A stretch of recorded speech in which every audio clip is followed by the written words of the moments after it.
La MRC d'Argenteuil a dévoilé les lauréats locaux dans le cadre de la 27e édition du défi Ose entreprendre.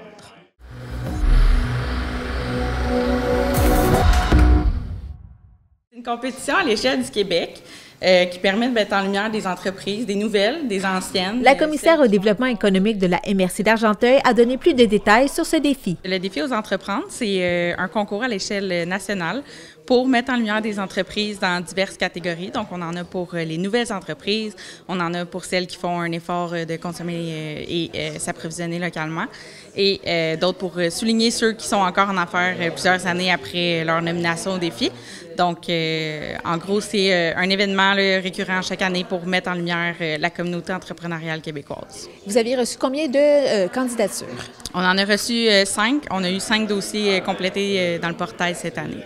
Et pour donc 4, vous en avez choisi 4 pour représenter Argenteuil? On a eu des candidatures dans 4 catégories différentes, mais 5 entreprises. Donc, il y a une catégorie où il y avait 2 entreprises. On a dû départager grâce au gré d'analyse fourni au groupe de jury. Donc, on a fait cette année 4 lauréats locaux. Je dirais qu'il y a quand même peu d'entreprises qui se sont inscrites. Est-ce qu'à chaque année, c'est un défi d'aller rejoindre les entreprises pour qu'elles s'inscrivent? Oui, c'est un défi pour plusieurs raisons, notamment ce n'est pas une période où il y a énormément de création d'entreprises et c'est dans cette catégorie-là, dans le fond, qu'il y a le plus de volets. Donc, chaque année, on est un peu à la recherche des nouvelles entreprises qui se sont démarrées dans les 12 derniers mois. Souvent, ils ne sont pas au courant que le défi existe parce qu'ils sont des nouvelles entreprises, donc il faut aller les solliciter. Aussi, souvent, ce qui arrive, c'est qu'à la dernière minute, les entrepreneurs s'inscrivent un peu sur la va-vite, là. Donc, non, effectivement, on n'a pas beaucoup de candidatures. On en a en moyenne 5 ou 6 à chaque année. Qui sont les 4 entreprises lauréates locales? Donc, cette année, on a dans le volet Services aux entreprises, Courte Consultation Inc. De Grenville-sur-la-Rouge. On a dans le volet Exploitation, Transformation et Exportation Écoplastique de La Chute. Et dans le volet Services aux individus, on a Plomberie F. Drouin Inc. de Brownsburg-Chatham. Dans la catégorie Faire affaire ensemble, on a Noémia de Gore. Et il y a aussi des jurés, dans le fond, qui prennent position, qui vont évaluer qui fait partie de ce groupe. Donc, oui, on a un groupe de jurys chaque année. On essaie de le diversifier avec des membres de la communauté entrepreneuriale et du service de développement économique de la MRC d'Argenteuil. Donc, les jurys font leurs décisions grâce à des grilles d'analyse complètes là, avec un système de pointage. Il n'y a pas place à interprétation, là, dans le fond, dans ces grilles-là. Donc, c'est ça le processus. Cette année, c'était majoritairement des membres de l'équipe du service de développement économique et du comité d'investissement de la MRC d'Argenteuil. L'entreprise lauréate de services aux individus est Plomberie F. Drouin. Francis Drouin était absent lors de cette remise de prix en raison d'une formation à l'extérieur.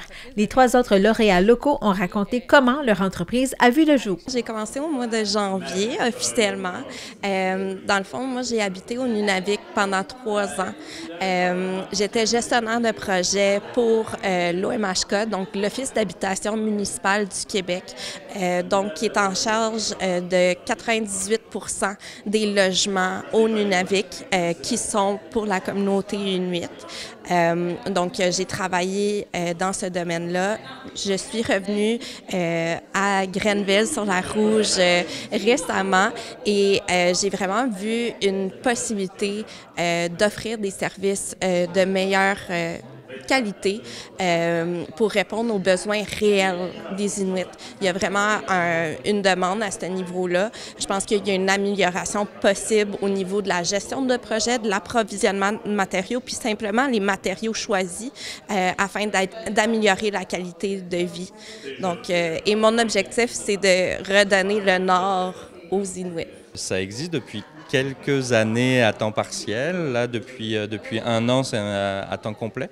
Et donc, on est situé à La Chute, dans les locaux de Cinerlab, donc qui met à disposition des entreprises des locaux pour pouvoir se développer, pour pouvoir aider aussi à faire grandir l'entreprise, puis l'entrepreneur aussi. Et qu'est-ce que vous faites exactement, concrètement? Alors, qu'est-ce qu'on fait chez Ecoplastique? En fait, on va récupérer des plastiques multicomposants.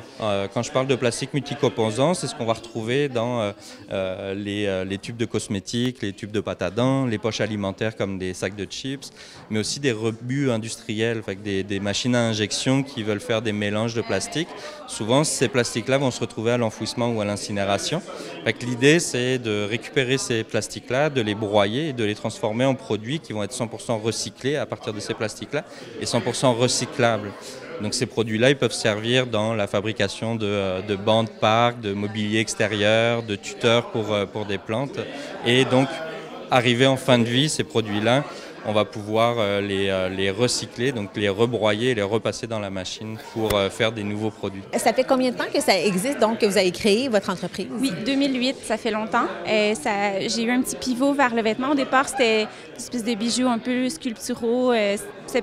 Avec le recul, c'était peut-être plus de l'exploration. Puis à un moment donné, ça a été plus sérieux. Je suis allée étudier en confection, vraiment le vêtement technique, puis tout dans une école de couture. Puis à partir de ce moment-là, ça complètement, c'est devenu autre chose, mais ça a gardé le même nom. Fait que la fondation en 2008, puis disons le pivot vers le vêtement en 2015, puis récemment la robe de mariée 2020, la première collection Cher Amour. Cette année, les lauréats locaux se sont vus remettre par la Chambre de commerce d'industrie d'Argenteuil une adhésion d'1 an. On va aussi remettre un chèque de 150 $ de la part de la MRC d'Argenteuil. Ils ont également reçu un diplôme encadré avec la signature du préfet Scott Pierce et quelques items promotionnels de la marque Inspirer, Respirer Argenteuil et de la MRC d'Argenteuil. Quels sont, ou quel est plutôt l'impact chez les lauréats locaux? On parle de visibilité, de mettre la lumière sur ces entreprises? Oui, donc le principal impact pour les entreprises qui vont gagner au niveau local, c'est de la visibilité au sein de leur propre communauté. Donc, évidemment, les médias locaux leur accordent de l'attention, les réseaux sociaux aussi, leur nom circule. Mais c'est aussi lors du dévoilement l'occasion de réseauter avec d'autres personnes de la communauté, de se rencontrer entre eux. Justement, tantôt, il y a 2 entreprises qui se parlaient de peut-être collaborer ensemble.